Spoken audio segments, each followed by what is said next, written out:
చూడు, చాలా బాధాకరం, దురదృష్టమే. నేను కూడా పత్రికలో చూశాను. కానీ ఈరోజు కూడా నేను ఒకటే అడుగుతాను, ఎంక్వైరీ చేయండి. ఈరోజు ఎంక్వైరీ చేసిన రిపోర్ట్ అనేది కూడా ఉంటే ఈఓ గారు వారనేది కూడా బయట పెట్టుకోకుండా ఒక తెలుగుదేశం పార్టీ అధికార ప్రతినిధితో తెలుగుదేశం పార్టీ ఆఫీసులో మీరు పెట్టి నిన్న ముఖ్యమంత్రి గారు చెప్పడము, మీరు వెంటనే చేయడం. పొద్దు ఇది ఈ ప్రపంచంలో కోట్ల మంది భక్తులు ఉన్నారు.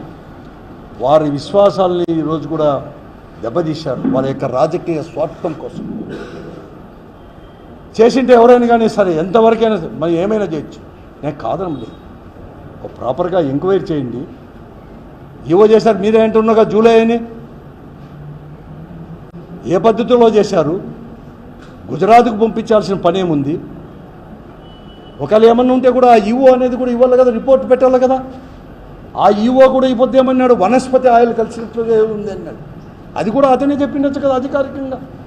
అతనో మాట చెప్పి ఒక తెలుగుదేశం పార్టీ అధికార ప్రతినిధి తెలుగుదేశం పార్టీ ఆఫీసులో ప్రభుత్వం అధికారికంగానే ప్రకటించక మునిపే ఎలా పోయింది అతని చేతి,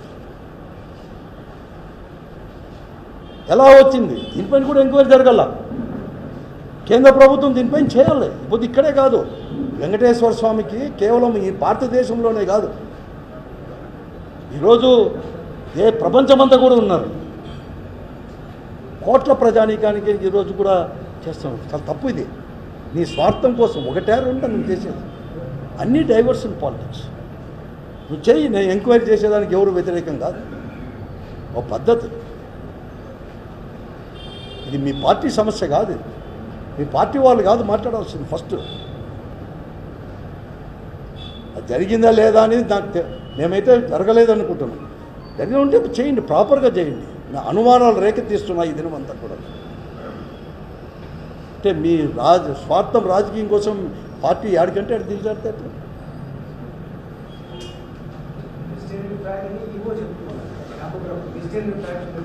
అదే వనస్పతి అంటే దాని తెలుగులో వనస్పతి అంటారు. అది చెప్పినాడంటారు. అదే డైవర్ట్ చేసి వాళ్ళే కూడా చెప్పేది. నిజంగా అదే జరిగింటే అసలు ఏమి శిక్ష విధించినా కూడా తక్కువే జరిగింటే. కానీ దానికోసమే, మన స్వార్థం కోసమే ఎక్కడ మనోభావాలు ఇంతమందిని దెబ్బతీస్తే ఎట్లా? దేవునిపైనే. నిన్ననే అసలు ప్రసాదం అప్పుడే తీసుకోలేదంట చాలామంది.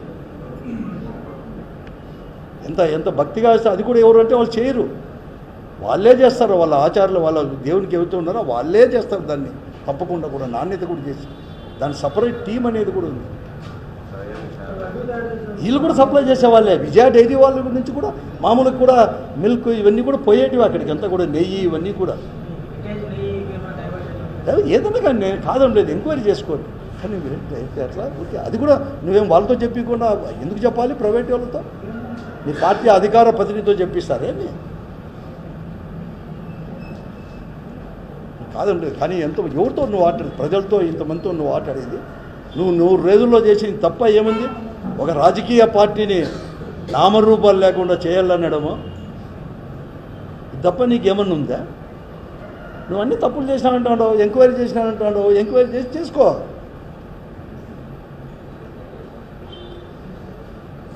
అసలు నువ్వు ముందు ఇవి చెప్పండి. మీరు సూపర్ 6 ఏం చేస్తారు? గతానివేమో రద్దు చేసేవి. గత ప్రభుత్వం 5 సంవత్సరాలు ఇచ్చినటువంటి రద్దు చేసినావు. కానీ నువ్వు ఇంతవరకు ఒక పెన్షన్ తప్ప మిగతాదంతా కూడా చేయలేదు.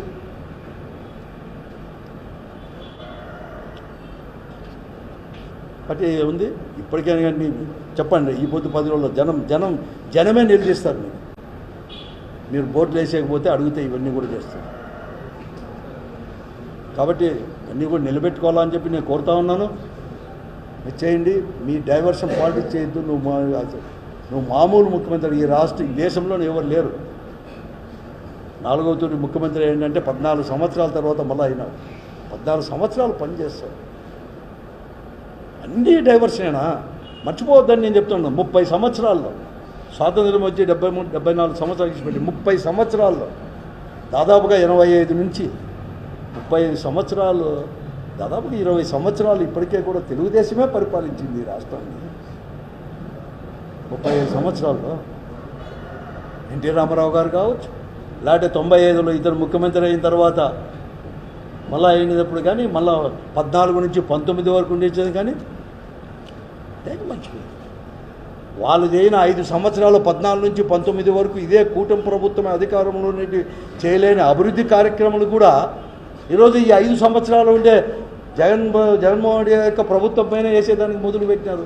మర్చిపోవద్దండి, 14లో కాంగ్రెస్ పార్టీ తర్వాత మళ్ళీ 5 సంవత్సరాలు ఈ రాష్ట్రం విడిపోయిన తర్వాత మీరే 5 సంవత్సరాలు పరిపాలించినారు.